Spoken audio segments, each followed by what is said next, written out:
Jesus, love of Jesus loves you. Hebrews 7. Jesus, for this Melchizedek, king of Salem, priest of the Most High God, met Abraham returning from the slaughter of the kings, and blessed him.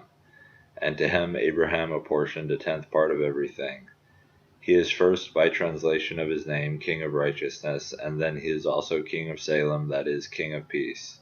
He is without father or mother or genealogy, having neither beginning of days nor end of life, but resembling the Son of God, he continues a priest forever. See how great this man was, to whom Abraham the patriarch gave a tenth of the spoils.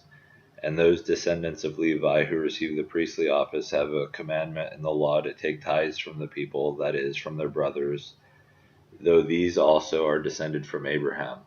But this man, who does not have his descent from them, received tithes from Abraham and blessed him who had the promises. It is beyond dispute that the inferior is blessed by the superior. In one case tithes are received by mortal men, but in the other case by one of whom it is testified that he lives.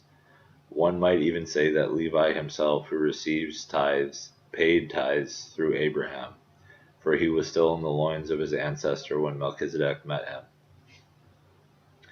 Now if perfection had been attainable through the Levitical priesthood, for under it the people received the law, what further need would there have been for another priest to arise after the order of Melchizedek, rather than one named after the order of Aaron? For when there is a change in the priesthood, there is necessarily a change in the law as well. For the one of whom these things were spoken belonged to another tribe from which no one has ever served at the altar.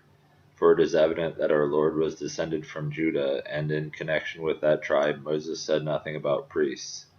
This becomes even more evident when another priest arises in the likeness of Melchizedek, who has become a priest not on the basis of a legal requirement concerning bodily descent, but by the power of an indestructible life.